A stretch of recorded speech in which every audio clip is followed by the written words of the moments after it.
अभी आपने कहा था कि ये पॉजिटिव और नेगेटिव मतलब ये किसी सोर्स से आ रहा है, दोनों चीज़ें किसी सोर्स से आ रही हैं। और ये चीज़ भी मुझे अपने अंदर फील होती रहती है कि ये जो मेरे अंदर पॉजिटिव नेगेटिव का जो कॉन्फ्लिक्ट चलता रहता है ये अलग है, और मैं अलग, मतलब मुझे फील होता रहता है इस जगह पे कि ये एक ना स्क्रीन के ऊपर ये एक मतलब जंग चलती रहती है। हम्म। ठीक है, और मैं इस स्क्रीन के पीछे बैठ के ना इसको देख रहा होता हूँ। हम्म। तो वहाँ पे वो जो अभी थोड़ी देर पहले आपने बात की थी कि स्मॉल एस वाला सेल्फ और कैपिटल एस वाला सेल्फ, तो मुझे लगता है कि जो ये पॉजिटिव नेगेटिव की जो जंग है ये स्मॉल एस वाला जो सेल्फ है उसकी है, जो स्क्रीन पर दिख रही होती है, और जो उसको देख रहा होता है बैकग्राउंड में बैठ के वो कैपिटल एस वाला सेल्फ है। हम्म।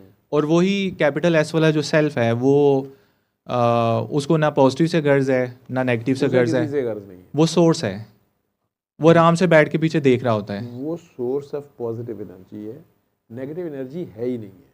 Negative energy is less positive और एब्सेंस ऑफ पॉजिटिव एनर्जी।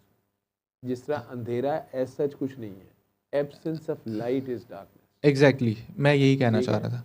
वो जो पॉजिटिव एनर्जी है, मेम्ब्रेन के ऊपर जो चार्ज है, आप जी जी। देखते हो एक साइड पे पॉजिटिव है, दूसरी साइड पे नेगेटिव है।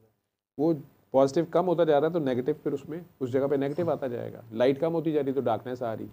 हाँ जी, ठीक मैं है। यही कहना चाह रहा था। वो फाइनल सोर्स ऑफ एनर्जी जो है वो रब है, या अल्लाह है, या गॉड है, या क्रिएटर है। ठीक है। जी। वो क्रिएटर से कैसे कोई कनेक्ट करे, कैसे कोई उससे एनर्जी ले, वो ख्याल के लेवल पे ही है सारा कुछ, सोच के लेवल पे है।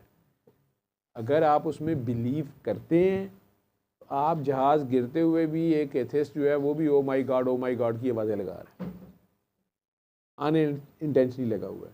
उसको इस वक्त वाहिद होप जो है वो उस अल्लाह से ही है जो उसके ख्याल में गिरते जहाज़ को भी थाम सकता है, उस डेस्परेट सिचुएशन से उसको निकाल सकता है। अगरचे उसकी अकल जो है वो कह रही है कि 0.0000001% भी चांसेस नहीं है, डेथ इज़ इनएविटेबल, लेकिन स्टिल वो पुकार रहा है। अकल मेरे ख्याल से जो स्मॉल एस वाला सेल्फ है वो है। बिल्कुल। और आपका इल्म, आपकी अकल, आपका मतलब नॉलेज जो भी हमने जितना बचपन से आप लेके चाहें, अब तक इस कंप्यूटर में स्टोर किया हुआ जो स्टोर किया हुआ, है, just a bunch of programs, जो कुछ आप ऐप्स हमने सीख लिया, सुन लिया, देख लिया, जो इस सोर्स से पांच सारे से पांच सेंसेस जो से जो आपके गया हुआ है। डाटा आ रहा है उसको आप लगे हुए हाँ जी, उसी को घुमा फिरा रहे हैं। हैं। उसी की बेस के ऊपर आप पकड़ रहे हैं। तो अब ये जो रोशनी वाली आपने बात की है ना कि एब्सेंस ऑफ पॉजिटिव एनर्जी या एब्सेंस ऑफ लाइट, अब ये वाली जो चीज़ है ना, इसका इंक्रीज़ होना डिक्रीज़ होना, जलना बुझना, ये मेरे अंदर चलता रहता है 24 घंटे। हक और बातिल की जंग है, मैं से कहता हूँ तो अ, वो आपके अंदर जारी होती है। जब तक मैं इसीलिए तो मैं आपको सुनता भी हूँ, आपकी बात भी सुनता हूँ, आपको टाइम भी देता हूँ। इनमें से 90% लोग, हो सकता है इनको लगता हो कि ये क्या सर ने खामखा बात शुरू की नहीं, है, अगर क्या इनको इतराज़ है तो मैं इनके नहीं सर, करता मैं भी बात। इतराज़ की बात नहीं कर रहा कि उन्हें शायद समझ ही ना आ रही हो कि क्या बात हो रही है, या उनका इंटरेस्ट ना हो, या वैसे ही थके हुए होते हैं कुछ। लेकिन मैं आपकी बात जारी कर रहा हूँ तो मुझे पता होता है कि ये आपके अंदर की जंग है, और हर इंसान में, हर जिंदा इंसान में ये हो रही होती है। तो इसमें जब मैं मतलब कि लेट्स सपोज मैं यहाँ पे आ जाता हूँ, तो वो मेरे अंदर वो जो कह लें कि लाइक माइंडेड कह लें या सेम फ्रिक्वेंसी कह लें, तो उसकी वजह से मेरे अंदर वो जो है ना वो पॉजिटिव एनर्जी या वो इंक्रीज़ हो जाती है और मैं अपनी ओरिजिनल स्टेट में वापस आ जाता हूँ। सिमिलरली यही स्टेट, और मैं फुली फोकस्ड हो जाता हूँ एक जगह पे, मुझे पता लग जाता है कि मैंने लाइफ में क्या करना है, मेरा पर्पस ऑफ लाइफ क्या, और मैंने मतलब मैं किस लिए बना हुआ हूँ। ठीक है, मैं क्लियर हो जाता हूँ। सिमिलरली मैं लाइब्रेरी में जब जाता हूँ वहाँ भी मतलब यहाँ पे बोला जा रहा है लेकिन उसके बावजूद मुझे साइलेंस फील होती है। ठीक है, और मैं जो साइलेंस की लैंग्वेज है, वर्ड्स को मैं इतना नहीं अंडरस्टैंड करता, साइलेंस को मैं डीपली अंडरस्टैंड करता हूँ। वो मेरे अंदर ना बाय बर्थ कह लें या नेचुरल कह लें। सिमिलरली मैं लाइब्रेरी में जब मैं जाता हूँ तो सेम स्टेट वहाँ मुझे फील होती है। ये वाली मुझे एवरीथिंग जो है ना लाइफ के बारे में, अपने बारे में क्लियर हो जाता है, मेरी अंडरस्टैंडिंग डीप हो जाती है। इसी तरह अगर मैं नेचर में चला जाता हूँ किसी खामोश जगह पे, जंगलों में, पहाड़ों में, वट एवर, किसी भी जगह पे, उधर भी मुझे ऐसा ही फील होता है। मतलब जब मैं सिर्फ अपने आप के साथ होता हूँ तो वहाँ तब उस वक्त जो स्मॉल एस वाला सेल्फ है ना वो डिसअपेयर हो जाता है। सिर्फ कैपिटल एस वाला सेल्फ कह लें या मेरा जो मतलब उस टाइम पॉजिटिव नेगेटिव जो स्क्रीन पे चल रहा होता है ना वो क्लियर हो जाता है। जो क्लाउड्स चल रहे होते हैं मेरे अंदर वो क्लियर हो जाते हैं। तो क्लाउड्स के पीछे का जो क्लियर कट सीन है ना वो मुझे क्लियर हो जाता है। तो लेकिन जैसे मैं घर जाता हूँ अंधेरा दोबारा छाना शुरू हो जाता है। वो रोशनी कम होना स्टार्ट हो जाती है और मैं दोबारा डिप्रेशन वाले फेज़ में चला जाता हूँ और दोबारा मैं बिल्कुल सुन्न हो जाता हूँ, नम हो जाता हूँ। मेरा ना माइंड काम करना बंद कर देता है और मैं दोबारा पर्पसलेस हो जाता हूँ। मुझे एवरीथिंग जो अनक्लियर हो जाती है और मैं एक अजीब सी जो है ना मैं उसको डेड स्टेट में चला जाता हूँ। घर में कितने लोग हैं और हम कौन कौन? 6 बहन भाई या 2 अम्मी अबू हैं और घर की एनर्जी हमेशा से ऐसी है रही है और मैं हमेशा घर से दूर भागता था और मैं कई दफ़ा घर छोड़ने की मैंने ट्राई की है। और मैं घर से बाहर आता हूँ वो फिर लाइट इंक्रीज़ होना स्टार्ट हो जाती है और फिर मैं लाइब्रेरी आता हूँ, जिम जाता हूँ, पार्क्स में जाता हूँ, यूनिवर्सिटी आता हूँ, तो वो फिर दोबारा से रीस्टोर हो जाती है। फिर मैं जाता हूँ फिर मैं वहाँ पे जाके ड्रेन हो जाता हूँ। तो इस तरह ये प्रोसेस जो है ना ये चलता रहता है सारा। या फिर मैं ऐसे लोगों में चला जाऊँ जो मेरे फ्रिक्वेंसी पर नहीं है। जस्ट लाइक रिलीजियस लोग जो होते हैं जो मैंने पहले भी आप गुफ्तगू में बताया था कि जो मुझे ऐसा फील होता है जैसे सिर्फ बातें ही कर रहे हैं ये, उनके अंदर जाके मैं ड्रेन हो जाता हूँ। या फिर मतलब जो मे अब मैं किस तरह आपको बताऊँ, मतलब जो मेरी तरह के नहीं होते या लाइक माइंडेड नहीं होते या सेम फ्रिक्वेंसी पर नहीं होते, मैं वहाँ पे जाके ड्रेन हो जाता हूँ या मैं डेड डेड फील करना शुरू कर देता हूँ। तो इस तरह से जो है ना ये मेरे अंदर जो लाइट और डार्कनेस इंक्रीज डिक्रीज़ होती रहती है।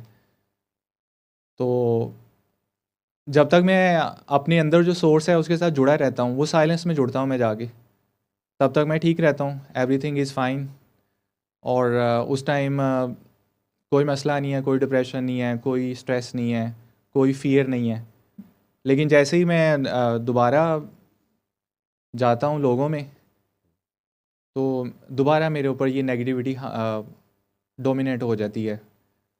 नेगेटिविटी नहीं डोमिनेट करती। आई मीन कि वो डिक्रीज़ हो जाता है ना लाइट या आपकी पॉजिटिविटी। पॉजिटिव एनर्जी जो है वो सक कर ली जाती है या सक होती है, या बेसिकली जहाँ पर इस कमरे में अगर बहुत ठंड है और यहाँ हीटर रखा जाएगा तो वो अपनी एनर्जी या अपनी हीट देगा ना इस कमरे को, ठीक है। कोई ऐसी चीज़ जो कि वार्म है वो यहाँ रख दी जाए, थोड़ी देर बाद वो ठंडी हो जाएगी, लेकिन वो टेम्परेचर कंट्रीब्यूट होगा इस कमरे के, ठीक है।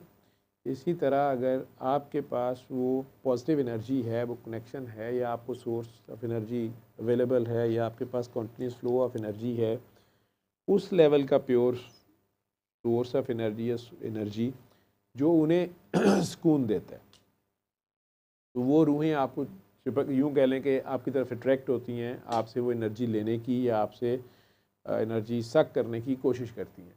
और आप चाहें या ना चाहें पब्लिक प्लेस पे जाते हैं तो सडनली ड्रेन आउट फील करते हैं, ठीक है। उसकी रीज़न ये होती है। इन पर्टिकुलरली घर में और जो रिलेटिव्स हैं उनके अंदर। घर में आपके पेरेंट्स का शदीद कॉन्फ्लिक्ट है, जी, मैं नहीं मिला हुआ, मुझे नहीं पता, बचपन से है। लेकिन जिन घरों में ये है उनके बच्चे सारा दिन में डील करते हैं, ठीक है। मैंने उन बच्चों से सीखा है, मैंने ऐसे ऐसे अजीबोगरीब केस सुने हुए हैं या देखे हुए हैं कि मैं कई बार सोचता हूँ कि अगर मैं साइकेट्री की बुक लिख जाता, साइकेट्री का पिछला सारा कोर्स ही ख़त्म हो जाता। लेकिन वो किसी और एंगल से चूँकि लिखी जाती है और उसको यूज़ किसी और एंगल से किया जाता तो मैंने उसे नहीं किया।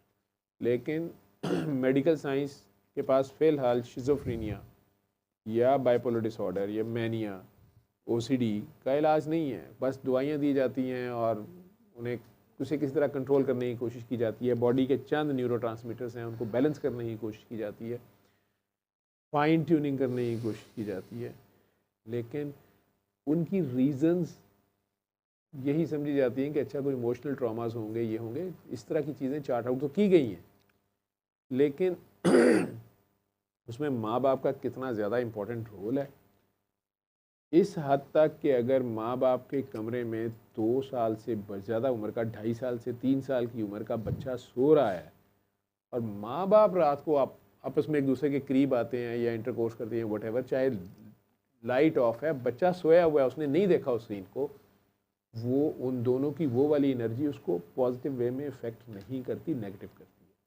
In the later on years उसके अंदर कुछ और चीज़ें डेवलप करती हैं, बहुत जल्द करती हैं, लड़का हो लड़की हो। और अगर कहीं गॉड फॉरबिड उसने उन्हें रात को न्यूड देख लिया उस एक्ट में, लड़की के ऊपर उसका इंतहाई कोई और इम्पैक्ट आता है और वो आगे भी जाके किसी लेवल पे जाके मेरे जैसे के साथ शायद वो डिस्कस कर ले, डिस्क्लोज कर दे और बताए कि मेरा ये मसला है, नहीं तो शायद वो ये शेयर ही नहीं किसी से करेगी।